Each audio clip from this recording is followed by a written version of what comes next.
Assalamualaikum warahmatullahi wabarakatuh. Salam sejahtera buat kita semua. Shalom, Om Swastiastu, Namo Buddhaya, salam kebajikan. Balik lagi di channel YouTube Afif Safif, pakar bola mengomentari sepak bola dengan kebahagiaan. Apa kabar teman-teman subscriber pakar bola semua? Semoga dalam keadaan sehat dan semakin sukses. Terima kasih yang udah like, komen, dan subscribe channel YouTube gua. Hari ini gua bakal bahas prediksi El Clasico dan beberapa keseruan match malam minggu kemarin ya. Jadi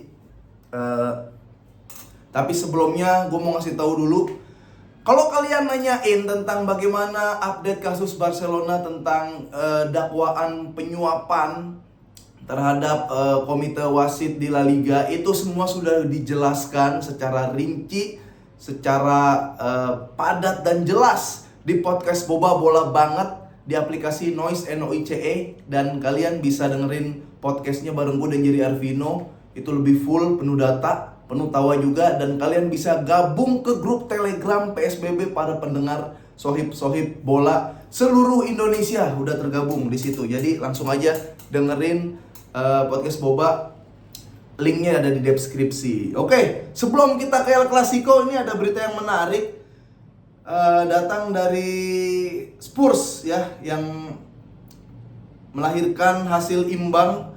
Setelah itu ternyata Antonio Conte ketika preskon dia langsung spill keadaan positioning dia sebagai pelatih di Tottenham. Wow, jadi yang ada di pikiran kita kan Spurs nih kadang ada beberapa pemain bintang lah ya. Spurs kenapa nggak bisa juara gitu? Harry Kane di situ pemain bagus, tapi sayang banget lu nggak pernah angkat piala kayak gitu. Justru malah Spurs cuma pernah dapat penghargaan apa ya? Sebagai stadion dengan rumput terbaik atau arsitektur terbaik kayak gitu. Nah, Conte di saat preskon dia tuh membara, dia menggebu-gebu. Ya sedikit banyak yang gue inget dia bilang, ini bukan tim, saya cuma melihat ada 11 orang bermain dengan dirinya sendiri.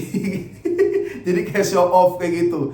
Ya, gue yakin pasti pada kecewa fans yang udah jelas-jelas dukung kita, yang kita hidup dari fans, dan dia datang bayar tiket ingin sesuatu yang maksimal, ingin sesuatu yang bikin dirinya bangga, tapi dikecewakan oleh penampilan Spurs. Siapapun pelatihnya, seberapa banyak pelatih dan jam terbang melatih Spurs, saya yakin Spurs tidak menjadi apa-apa. Anjir, bisa lah bilang gitu. Maksud gue gini, ini ada sisi positif dan sisi negatif. Sisi positifnya adalah ya akhirnya ada oposisi yang secara kuat, yang powernya gede, karena dia ternyata oposisi lahir dari dalam Spurs sendiri, yaitu Conte yang jelas punya power. Dia yang ngalamin, experience-nya dia punya, feel-nya dia punya, diceritakan itu ke orang banyak, ke depan media. Itu adalah tamparan juga buat Spurs ya. Jadi positifnya adalah Spurs nggak cuma dikeluar-keluarin sama fansnya ternyata ya, mungkin sama fans yang berharap dia dapat gelar, tapi sama pelatihnya sendiri ya. Negatifnya dipecat paling Conte kayak gitu ya. Jadi ini awal berbenah ya, mudah-mudahan Spurs fans ini kan juga ya nggak terlalu banyak, tapi setia lah kalau lu ngefans sama Spurs. Ini refleksinya buat ke Spurs tuh lebih bagus. Entah Conte dipecat terus ada perbaikan, atau ya mau kayak gini mulu. Ya lu kalau selama ini kayak gini mulu, sejauh ini lu cuma jadi tim yang rivalnya Arsenal aja, bukan tim yang juara. Gitu aja buat di Spurs. Jadi buat kalian yang mau meniru Conte, perlu diingat-ingat, misalkan kalian spill kantor, spill temen atau apa, nah itu posisi kalian gede gak gitu kan, positioning kalian bagus gak, banyak yang support gak gitu kan. Kalau Conte ya jelas dia pelatih ya pelatih beken lah, dia keluar dari Spurs pun aman-aman aja menurut gua, karena ya Conte pelatih besar dan resikonya pasti dia udah pikirin gitu. Kalau bukan Conte yang ngomong, gue nggak tahu ya, Spurs mungkin nggak ada perubahan kali. Nah gitu aja. Sekarang kita ke La Liga. Ini El Clasico yang akan terjadi di Camp Nou ya, New Camp. Pertandingan yang harusnya bisa menempuh jarak lebih jauh lagi buat Barcelona kalau menang. Tapi kalau Barcelona kalah, ya lumayan deg-degan bisa kekejar, tapi seperti apa ulasannya? Oke, kita bahas pelan-pelan. Ya, yang jelas Barcelona sangat dirugikan dengan cederanya sosok sentral, sosok penting, yaitu Pedri dan Dembele. Yang dikabarkan sebenarnya Pedri tuh minggu lalu udah ikut latihan, tapi ternyata masih nggak nyaman juga. Akhirnya Pedri nggak bisa main. Sementara Madrid full squad ya, cuman di belakang nggak ada Alaba. Alaba ini cedera apa? Gue nggak tahu, cedera hati kali ya. Iya, diserang sama fansnya sendiri ya Alaba. Mudah-mudahan cepat sembuh. Dembele, Pedri, Alaba, siapapun yang cedera cepat sembuh. Oke, kita bahas ini. Mungkin ini di pertemuan terakhir ya Super Copa Barca menang. Sebelumnya La Liga dulu. La Liga Barcelona kalah 3-1 ya. Itu Araujo yang cedera. Ornamen penting gak cedera Araujo, sehingga Sergio Roberto ditaruh kanan, ketemu Vini. Gue bilang saat itu gue lagi live di Bein sama Jebret sama Oki Rengga. Gue bilang ini line up terbaik Barcelona sejauh ini dengan Sergio Roberto di kanan. Tapi bukan line up terbaik ketika lawan Madrid. Karena ketika lawan Madrid udah nemu formulanya sebenarnya, dengan taruh CB yang larinya kenceng, yang kuat seperti Araujo ditaruh di kanan. Nah, terbukti beberapa pertandingan berikutnya Super Copa menang, terus Copa del Rey juga menang. Nah, sekarang yang jadi masalah adalah ketika belakang sudah bisa ditambel, sudah tahu celahnya, tapi depannya keropos. Gue takutnya nih Xavi nih ya, kalau masih tetap Roberto terus dimainin gitu. Roberto tuh kalau udah menang 3-0 dimainin, yuk kita tetap deg-degan, cuma nggak apa-apa lah. Ya, gue nggak tahu Xavi ntar kayak gimana. Sementara Madrid full squad. Nah, full squad kemarin pun ketika Barcelona main defense tiba-tiba yang bikin, ya gue sih nggak kaget kalau Barca tiba-tiba defense karena squad seadanya gitu. Kalau lu punya pisau yang tajam, pisau itu bisa buat nusuk gitu kan. Tapi pisau lu tumpul, ya lu bertahan. Gimana caranya lu tusuk-tusukin, lu kenain tulangnya biar patah kayak gitu. Oke, sekarang kita bahas apa yang terjadi kira-kira. Nah, ini ada beberapa statistik nih. Statistik bahwa Barcelona menangi 3 laga dari 4 laga terakhir melawan Madrid di semua kompetisi. Seri belum pernah ya, menang 3 kali, kalah sekali yang tadi gue udah bahas. Barca tanpa kemenangan dalam 3 laga kandang terakhir melawan Madrid. Wah iya benar, karena Barca justru kalau main di kandang itu malah susah menang lawan Madrid. Sebaliknya tuh, Barcelona memenangi 9 dari 10 laga terakhir di La Liga. Nah ini kalah sama Almeria kemarin ya.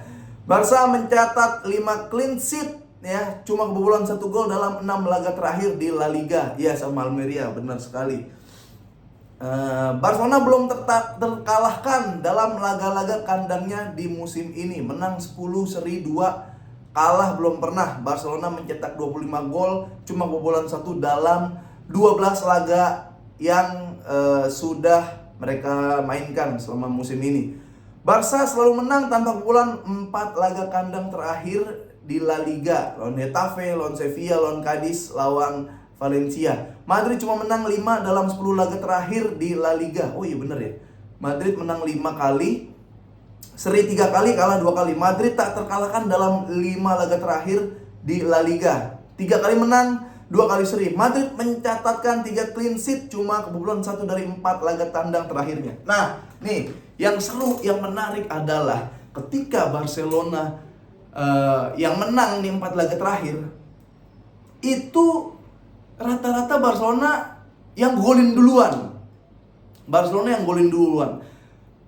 Belum ada kejadian atau formula yang pasti ketika Barcelona kebobolan duluan. Nah, masalahnya sekarang yang tadi gue bilang, kalau belakang udah bisa ditambel, depannya nih ya, orang-orang kreatif lagi pada nggak ada. Kalau udah bisa bertahan tapi nyerang nggak bisa, lah itu susah juga buat menang. Ya, paling siapa sih? Ya kanan Rapinya harusnya main, Rapinya ya. Karena nomor 10 kita aja Ansu Fati yang bikin musuh malah jadi pede, nggak serem. Ya pemain-pemain yang cepat harus dimainin. Walaupun nggak punya Barcelona ya, Rapinya bisa lari. Ketemu Mendy sih waktu waktu La Liga di pertemuan pertama kalah 3-1 nggak bisa berbuat apa-apa tuh Rapinya. Hmm. Apa yang dipasang oleh Xavi? Strategi dan formasi apa yang dipasang sama Xavi? Dengan absennya Pedri, sebenarnya dengan adanya Pedri bisa main 4-2-3-1 ya. Di doublein di tengah, entah Busquets De Jong atau Busquets Kessie, De Jong di depanin lagi gitu, Gavi ditaruh kiri buat ngepres, Gavi ditaruh di depan. Atau bisa juga tetap 4-3-3.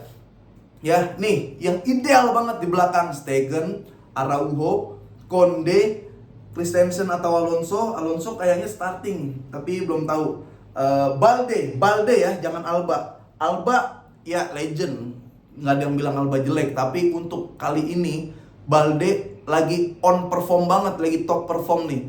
Jadi ya kalau jelek kelihatan jelek, tapi lebih sering kelihatan bagus untuk Balde.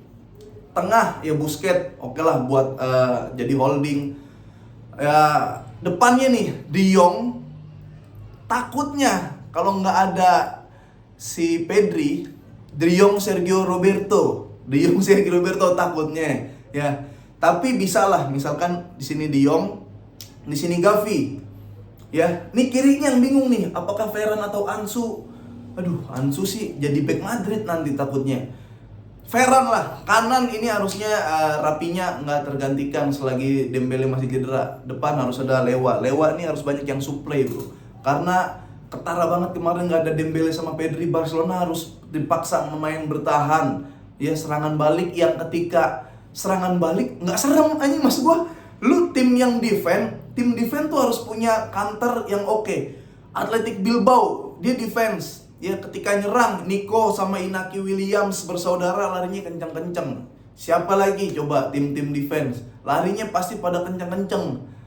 Ini Barcelona defense ketika counter nggak ada yang lari, gimana mau golin? Apalagi ada Ansu Fati di situ. Ya ini situasional aja sih, maksud gue kalau misalkan 4-3-3 bisa nguasain bola, bisa rapi. Karena beberapa match Barca nih udah mulai jarang gol dari skema banget. Bukan yang Barca bikin segitiga sampai depan gol, enggak. Menang juga tipis 1-0, 1-0, 1-0. Ya gitulah pokoknya. Harusnya ada yang larinya cepat, rapinya harus dipasang di situ. Kalau mau sekalian Jordi Alba back, kirinya sayapnya Balde. Tuh, opsional tuh. Sementara yang Madrid pasti main Madrid 4-3-3. Kalau sekali-kali 4-1-4-1 gitu pas defense dia. Tapi kalau gue lebih seneng Madrid yang nguasain bola sih sejauh ini. Jadi kayaknya ayo Madrid serang kayak gitu. Ketika lepas Madrid kan kalau diparkir ya semua tim juga diparkir mati gitu. Jadi gue ini seru sih ya. Ini seru. Barcelona yang tadi gue bilang jarang kebobolan duluan pas lawan Madrid. Cuma apa yang terjadi kalau nanti kebobolan duluan? Apakah Barcelona punya solusi apa enggak? Gue mau bilang, kalau Barcelona kebobolan duluan, kalau Barcelona golin duluan, seri pun bisa terjadi. Tapi kalau Barcelona kebobolan duluan, antara kebantai gede, aduh comeback gak bisa anjing. Ini imbang sih, bukannya pesimis ya, teori pesimis. Maksud gua semua unsur yang mencetak gol itu lagi nggak ada gitu. Ya imbang sih udah oke lah menurut gua ya. Coba lu deh prediksiin berapa. Gua bukan yang cenayang bisa ini bisa itu. Silakan diprediksikan berapa skor El Clasico season ini di pertemuan kedua La Liga. Oke? Sampai ketemu lagi, sehat-sehat selalu. Jangan lupa dengerin podcast Boba, linknya ada di deskripsi. Dengerin dan join gabung grup Telegram. Sehat-sehat selalu. Assalamualaikum warahmatullahi wabarakatuh.